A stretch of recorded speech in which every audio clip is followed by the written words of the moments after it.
రేపు సాయంత్రం తెలంగాణ బీసీ మంత్రులు ఎమ్మెల్యేలు ఢిల్లీకి వెళ్లనున్నారు. ఏప్రిల్ 2న ఢిల్లీలో బీసీ సంఘాలు మహాధర్నాకు పిలుపునిచ్చాయి.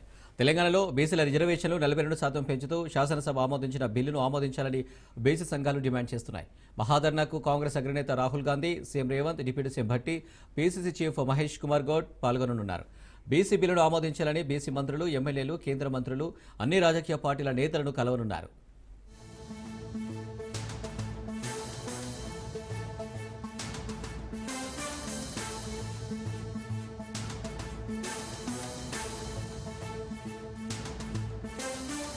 భూపాలపల్లి పట్టణంలో మంత్రి శ్రీధరబాబు సన్నబియ్యం పంపిణీ ప్రోగ్రాంలో పాల్గొన్నారు.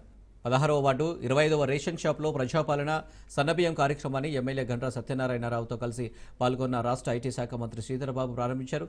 గత ప్రభుత్వం మిగులు రాష్ట్రాన్ని అన్ని అప్పుల కుప్పగా మార్చిందన్నారు. 1,00,000 కోట్లతో జిల్లాలో కట్టిన మేడిగడ్డ ప్రాజెక్టు కూలిపోయిందన్నారు.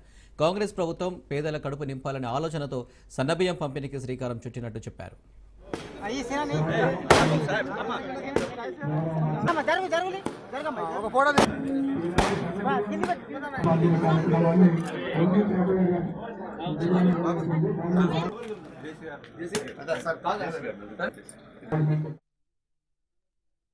సంబంధించిన ప్రభుత్వం ఇది. ప్రజా సంక్షేమాన్ని కోరే ప్రభుత్వం తీసుకుంటా ఉన్న అనేక నిర్ణయాల భాగంలో మేము ఆ రోజు చెప్పినాం, మేనిఫెస్టోలో ఇది కూడా పెట్టినాం. సన్న బియ్యం తప్పకుండా ఇస్తాం. పేదవారికి పూర్తి స్థాయిలో రేషన్ షాప్ల ద్వారానే సన్న బియ్యం ఇస్తామని చెప్పాం. మా సోదరులు చెప్పినట్టు ఆర్థిక వ్యవస్థను అస్తవ్యస్తం చేసిన గత ప్రభుత్వం దాన్ని దిద్దుబాటులో పెడుతూ ప్రజలకు ఇచ్చిన మాటలు నిలబెట్టుకునే ప్రయత్నంలో సభ్యులు కూడా ఎందుకు సన్న బియ్యాన్ని పేదవారికి అందజేస్తున్నామని చెప్పారు. రాష్ట్ర వ్యాప్తంగా ఒక మాఫియా ఉంటుండే. దొడ్డు బియ్యం సంబంధించి ఆ మాఫియాని అరకట్టాలి ఒకటి. రెండవది, ఇంతకుముందు చెప్పినట్టు మేము ఏ విధంగానైతే సన్న బియ్యం మన ఇళ్లలో తింటా ఉన్నామో, స్తోమత గల మరి సాటి సోదరుడు ఏ విధంగానైతే సన్న బియ్యం ద్వారా వంటలు వండుకుంటా ఉన్నారో, పేదవారు కూడా అదే విధంగా ఆ స్థాయికి ఎదిగిపోయాలనే ప్రభుత్వ లక్ష్యం ఉద్దేశంతో ముందుకు నడిచాం.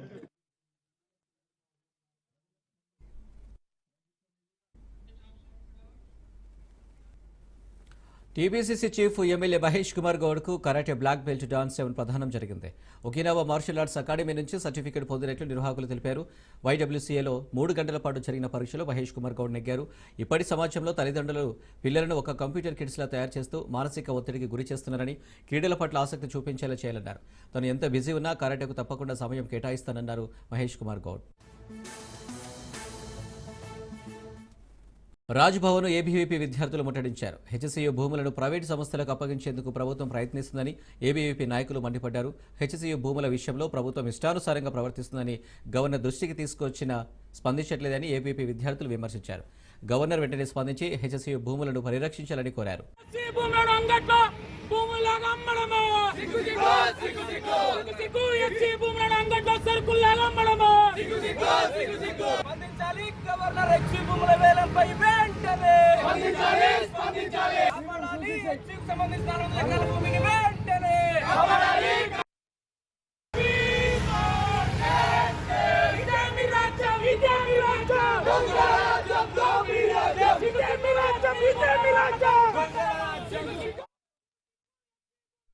యూనివర్సిటీ భూముల పైన రేవంత్ రెడ్డి గారు ఏదైతే దౌర్జన్యంగా భూములను లాక్కుంటారని చెప్పేసి తెలంగాణ రాష్ట్ర ప్రజలందరూ కూడా ఈ రోజు ఆవేదన చెందితే, మన గవర్నర్ గారు మాత్రం ఇప్పటికీ ఈ యొక్క భూముల పైన ఎటువంటి రివ్యూ చేయకుండా, ఎటువంటి డైరెక్షన్ ఇవ్వకుండా, మేము గత 4 రోజుల నుంచి ఏబీవీపీ తరఫున మీ యొక్క అపాయింట్మెంట్ కావాలి, 400 ఎకరాల భూమి ఈరోజు రాష్ట్ర ప్రభుత్వము కబ్జా చేస్తుంది, హైదరాబాద్కే మేము ముప్పు, హైదరాబాద్ యొక్క పర్యావరణము కలుషితం అవుతుంది.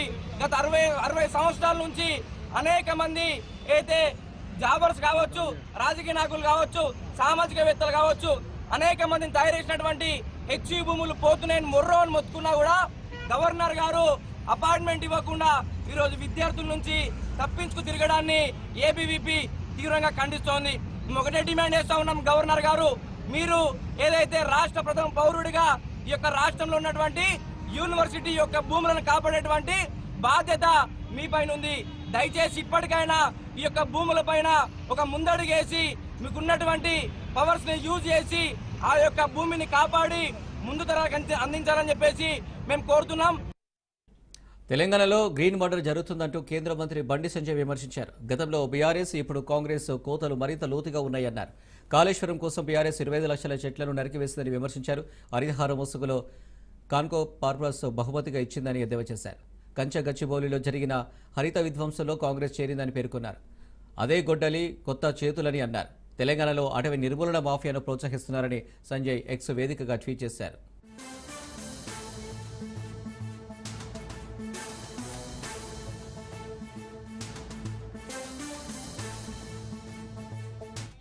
Welcome back. సిద్దిపేట జిల్లా కేంద్రంలోని ఈద్గా వద్ద రంజాన్ వేడుకలు ఘనంగా జరిగాయి.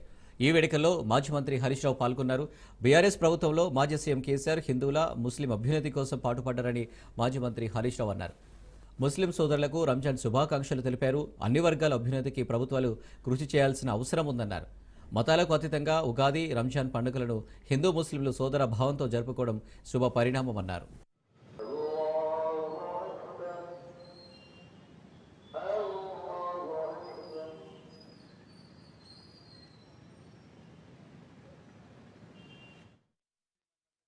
రంజాన్ శుభాకాంక్షలు. తెలంగాణ రాష్ట్రంలో ముఖ్యంగా గత 10 ఏళ్ల కేసీఆర్ పాలనలో మైనార్టీల అభ్యున్నతి కోసం, హిందువుల అభ్యున్నతికి ఏ రకంగా అయితే పాటుపడ్డారో మైనార్టీల అభ్యున్నతి కోసం కూడా బీఆర్ఎస్ ప్రభుత్వం గత 10 ఏళ్లు కృషి చేసింది. మరి అదేవిధంగా రాబోయే రోజుల్లో కూడా మతాలు, కులాల ప్రాతిపదికన కాకుండా పేదరికం ప్రాతిపదికన అన్ని వర్గాల ప్రజలు కూడా పైకొచ్చే విధంగా మరి ప్రభుత్వాలు కృషి చేయాల్సినటువంటి అవసరం ఉంది. ఈరోజు ఈ రంజాన్ పండగ మరి అందరూ కూడా హిందూ, ముస్లింలు అనే భేదాభిప్రాయం లేకుండా నిన్న ఉగాది పండుగ రోజు ముస్లిం మైనార్టీలందరూ హిందువుల ఇళ్లలోకి వచ్చి భక్ష్యాలు తిన్నారు, ఉగాది శుభాకాంక్షలు తెలిపారు. అదేవిధంగా మైనార్టీల పండుగ సందర్భంగా ఈరోజు రంజాన్ పండుగ ఈదుల్ ఫితర్ సందర్భంగా హిందూ సోదరులందరూ కూడా వచ్చి అలై బలై చేసుకొని ఈనాటి రంజాన్ శుభాకాంక్షలు వారందరికీ తెలియజేయడం జరుగుతూ ఉంది. అంటే ఇలా ఎన్నో ఏళ్లుగా మన రాష్ట్రం కానీ మన దేశం కానీ మతాలకు అతీతంగా సోదర భావంతో ఒకరి పండుగల్ని ఒకరి సాంప్రదాయాల్ని మరొకరు గౌరవిస్తూ ఎంతో సఖ్యతతో జీవించినటువంటి ప్రాంతం. మరి కొంతమంది కొన్ని శక్తులు రెచ్చగొట్టేటువంటి ప్రయత్నం చేస్తున్నప్పటికీ కూడా అందరూ కూడా ఓపికతో, సంయమనంతో, శాంతితో, సౌభాతృత్వంతో కలిసిమెలిసి ఈ రాష్ట్రం, ఈ దేశ అభివృద్ధి కోసం సోదర భావంతో అందరం కలిసి కృషి చేయాలని చెప్పి కోరుకుంటూ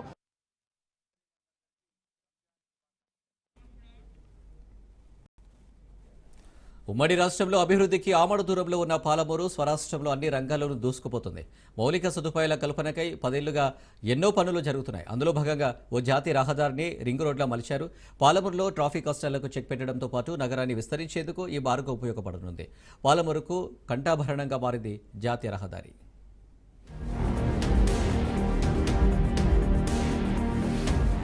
తెలంగాణ రాష్ట్రం ఏర్పాటయ్యాక మహబూబ్ నగర్ మున్సిపాలిటీ వేగవంతంగా అభివృద్ధి దిశగా పయనించింది. మహబూబ్ నగర్ జిల్లా కేంద్రం మహానగరంగా రూపాంతరం చెందనుంది. ఇప్పటికే మున్సిపాలిటీగా ఉన్న పాలమూరు నగరం మున్సిపల్ కార్పొరేషన్ గా మారుస్తూ రాష్ట్ర ప్రభుత్వం గెజిట్ విడుదల చేసింది. పట్టణంలో 3 లక్షల జనాభా ఉన్న పాలమూరులో వచ్చే స్థానిక సంస్థల ఎన్నికలు కార్పొరేషన్ స్థాయిలో జరగనున్నాయి. ఇప్పటికే మున్సిపాలిటీ కౌన్సిల్ కాల పరిమితి ముగియడంతో కార్పొరేషన్ ఏర్పాటు ప్రక్రియ షురూ కానుంది. ఎట్టకేలకు కార్పొరేషన్ కళ నెరవేరనుంది.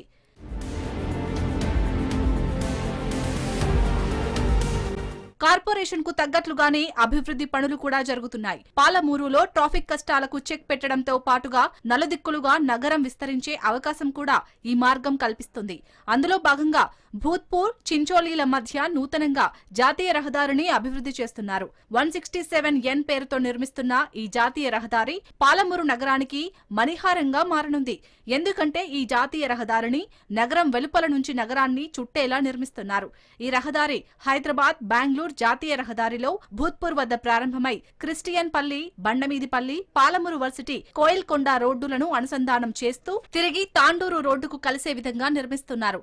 ఒక రూట్ హైదరాబాద్ లాంటి పరిసరాలలో ఎలా ఏ విధంగా అయితే రింగ్ రోడ్ ఉంటుందో ఆ విధంగా రింగ్ రోడ్డును మహబూబ్ నగర్ పట్టణానికి తీసుకురాబోతున్నాం. ఎంపీ గారికి అదేవిధంగా లోకల్ ఎమ్మెల్యే గారికి మేము అందరం కూడా ప్రజల పట్ల భారీ వాహనాలకి సదుపాయాన్ని కలిగిస్తూ వ్యాపార అభివృద్ధికి ట్రాన్స్పోర్ట్ ఏరియాలు పెరగడం వల్ల, కనెక్టివిటీ పెరగడం వల్ల కూడా ఈ ప్రాంతానికి ఇతర రాష్ట్రాల వాళ్ళు కూడా రావడం బాగా ఈజీగా అవుతుందనే ఒక సంకల్పంతో ఈరోజు ఈ కార్యక్రమాన్ని టౌన్ మణిహారంగా, మహబూబ్నగర్ మణిహారంగా ఒకటి రింగ్ రోడ్ రాబోతున్నందుకు మహబూబ్నగర్ ప్రజలందరికీ కూడా మేమందరం సంతోషం వ్యక్తం చేస్తున్నాం. ఈ జాతీయ రహదారి 2 ప్యాకేజీల కింద కేంద్ర ప్రభుత్వం విభజించింది. మొత్తంగా 703.68 కోట్ల రూపాయలు వెచ్చిస్తూ నిర్మిస్తున్న భూత్పూర్ చించోలి జాతీయ రహదారి పనులు వేగంగా జరుగుతున్నాయి. భూత్పూర్ నుంచి కోస్గి వరకు ప్యాకేజీ 1 కింద 331 కోట్లతో 62 కిలోమీటర్ల రహదారి నిర్మాణమవుతుంది. కోస్గి నుంచి కొడంగల్, తాండూరు మీదుగా కర్ణాటక రాష్ట్రంలోని చించోలి వరకు 55 కిలోమీటర్ల వరకు ప్యాకేజీ 2 కింద ఈ పనులు చేపట్టనున్నారు. చాలా రోజుల నుంచి ట్రాఫిక్ సమస్యలు మహబూబ్నగర్లో విపరీతంగా ఉన్నాయి. మనకు రాయచూర్ రోడ్లో కానీ, ఇక్కడ మన కోయిల్కొండ ఎక్స్ రోడ్లో కానీ, తర్వాత మనకు ఎస్వీఎస్ ప్రాంగణంలో కానీ, సో ఇలా ఉన్నాయి. ప్రస్తుతం అయితే ఈ సమస్యలన్నీ తీరే విధంగా మనకు మహబూబ్నగర్ చుట్టుముట్టు ఈ ఔటర్ రింగ్ రోడ్ అనేది ప్రారంభం అవుతా ఉంది. ఔటర్ రింగ్ రోడ్డు నిర్మాణం పూర్తయితే పాలమూరులో ట్రాఫిక్ కష్టాలకు కొంతమేర చెక్ పడుతుంది. హైదరాబాద్ నుంచి రాయచూర్ రహదారి ఎప్పుడూ బిజీగా ఉంటుంది. ఇక నగరవాసులకు కూడా ఇదే ప్రధాన రహదారిగా ఉండటంతో ఎప్పుడూ ట్రాఫిక్ జామ్లతో పెద్ద వాహనాలు నగరంలోకి వస్తే రద్దీగా మారే దుస్థితి ఉంది. ఈ దారి నిర్మాణమైతే ప్రస్తుతం ఉన్న బైపాస్ గుండా జడ్చర్ల నుంచి రాయచూర్ వైపు వెళ్లే వాహనాలు నగరంలోకి రాకుండానే వెళ్లే అవకాశం ఉంటుందని ప్రజలు ఆనందం వ్యక్తం చేస్తున్నారు.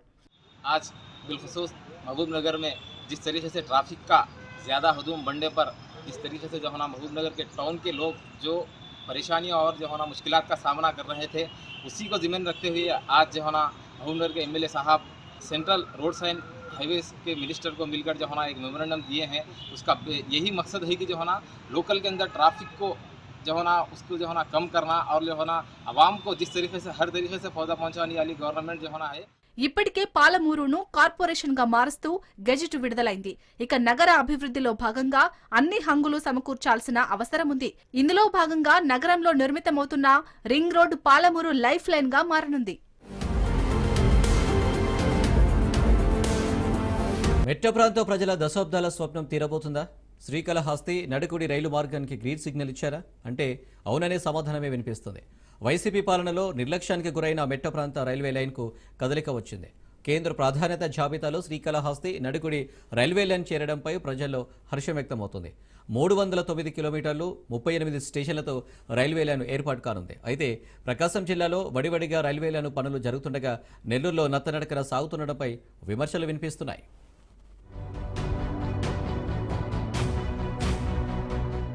శ్రీకాళహస్తి నడికొడి రైల్వే లైన్ కేంద్ర ప్రాధాన్యత జాబితాలో చేర్చడంపై హర్షం వ్యక్తం చేస్తున్నారు మెట్ట ప్రాంత ప్రజలు. పనులు ఎప్పుడు మొదలవుతాయా అని సర్వత్రా ఆసక్తి నెలకొంది.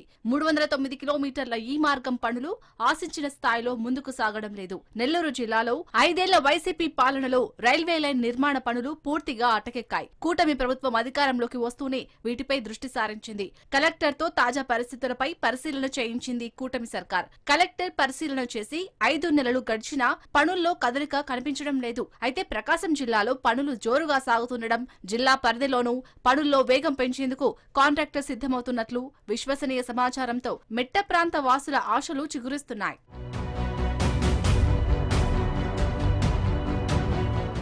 2018లో నాటి చంద్రబాబు ప్రభుత్వం భూసేకరణ ప్రక్రియను ఓ కొలిక్కి తెచ్చింది.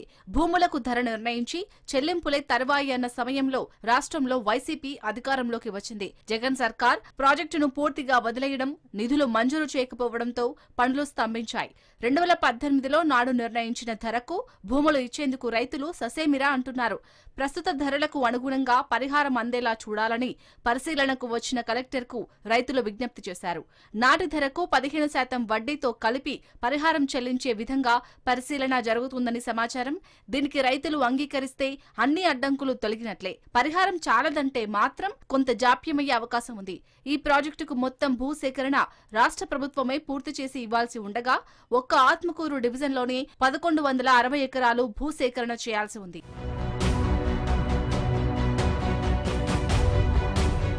309 కిలోమీటర్ల పొడవున ఈ రైల్వే లైన్ వెంట 38 స్టేషన్లు నిర్మించాల్సి ఉంది. దీనికోసం తొలుత 2,288 కోట్ల అంచనా వ్యయం నిర్ణయించగా ఇప్పటి వరకు 1,500 కోట్లకు పైగా ఖర్చయినట్లు చెబుతున్నారు అధికారులు. పనుల జాప్యం ప్రభావం అంచనాపై పడింది.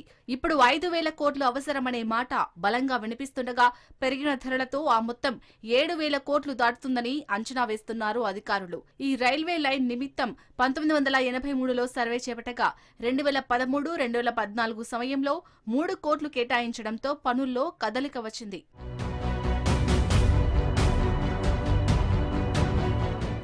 శ్రీకాళహస్తి నడికుడి రైల్వే లైన్ మెట్ట ప్రాంతం వాసులకు వరం లాంటిది. రవాణా వ్యవస్థ మెరుగుపడటంతో పాటు ఉపాధి అవకాశాలకు ఆస్కారం ఉండటంతో రైల్వే లైన్పై యువత కోటి ఆశలు పెట్టుకుంది. చెన్నై లాంటి ప్రాంతాలకు ఎగుమతులు దిగుమతులు సులభతరం చేసే ఈ రైల్వే లైన్ వ్యాపార వర్గాల్లో సైతం నూతన ఉత్సాహాన్ని నింపుతుందనడంలో ఎలాంటి ఆశ్చర్యం లేదు.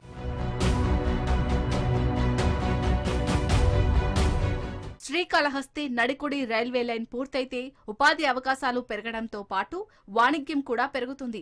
మెట్ట ప్రాంత రైలుగా దశాబ్దాలు ఊరిస్తున్న ఈ ప్రాజెక్టు త్వరితగతిన పూర్తయి అందుబాటులోకి రావాలన్న సామాన్యుడి కోరిక నెరవేరాలని ఆశిద్దాం.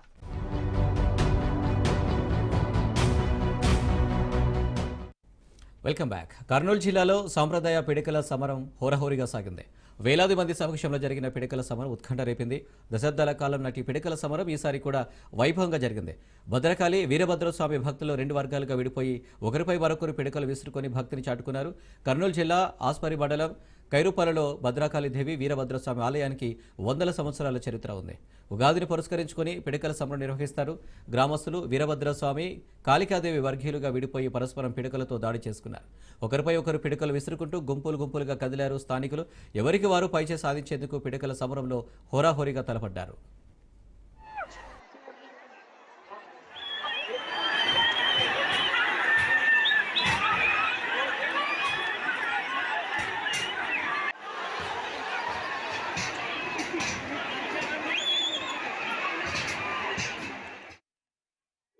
భద్రకాళి సమేత వీరభద్రస్వామి వారి పిడకల సమరం.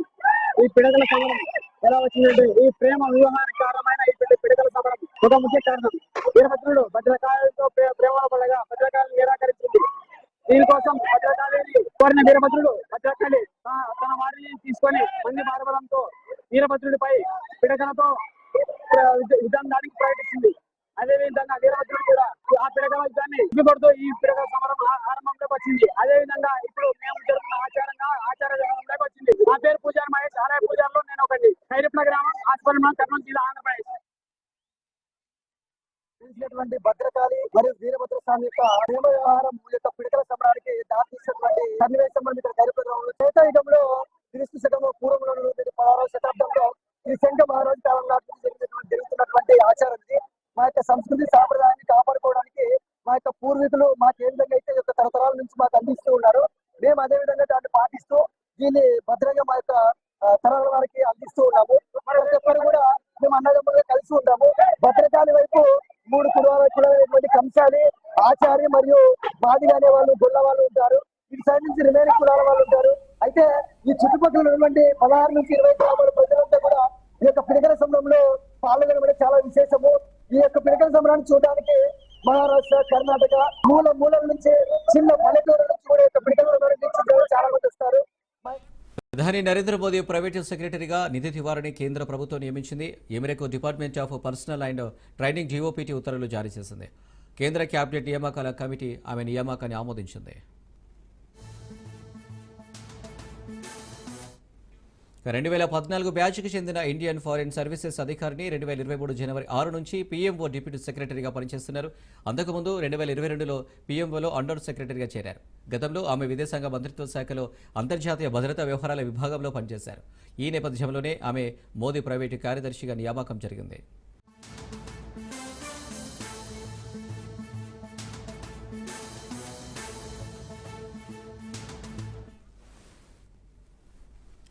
పాకిస్తాన్లో ఉగ్రవాదుల గుండెల్లో రైళ్లు పరిగెడుతున్నాయి. పాకిస్తాన్లో కరడుగట్టిన ఉగ్రవాది హఫీజ్ సయ్యద్ సన్నిహిత టెర్రరిస్టులు ఒక్కొక్కరిగా లేచిపోతున్నారు. పాకిస్తాన్లో వీళ్ళని పిట్టల్ని కాల్చినట్టు కాల్చి చంపేస్తున్నారు. గుర్తు తెలియని వ్యక్తులు వరుసగా భారత వ్యతిరేక ఉగ్రవాదులను లక్ష్యంగా చేసుకుని దాడులు చేస్తున్నారు. ఎప్పుడు ఎవరు వచ్చి కాల్చి చంపుతారో తెలియక భారత వ్యతిరేక ఉగ్రవాదులు బిక్కుబిక్కుమంటూ గడుపుతున్నారు. వారు బయటకు రావాలంటేనే హడలిపోతున్న పరిస్థితి కనిపిస్తుంది. తాజాగా కరాచీలో లష్కరే తోయిబా సంస్థకు ఫైనాన్షియర్గా వ్యవహరిస్తున్న ఖాద్రీ అబ్దుల్ రెహమాన్ను గుర్తు తెలియని వ్యక్తి కాల్చి చంపాడు.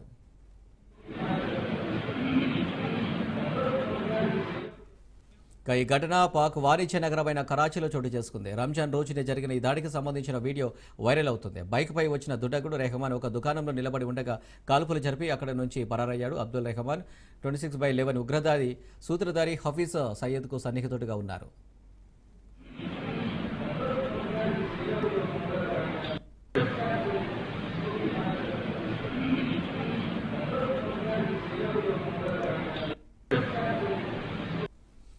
ఇండియన్ ప్రీమియర్ లీగ్ 2025లో భాగంగా మంగళవారం Lucknow super Giants Punjab Kings Ekana stadium వేదికగా తలపడనుంది.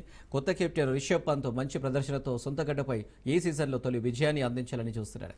గత సంవత్సరం వేలంలో అత్యంత ఖరీదైన ఐపీఎల్ ఆటగాడిగా నిలిచిన పంత్ మొదటి 2 మ్యాచ్ల్లో బ్యాట్స్మెన్గా విఫలమైంది.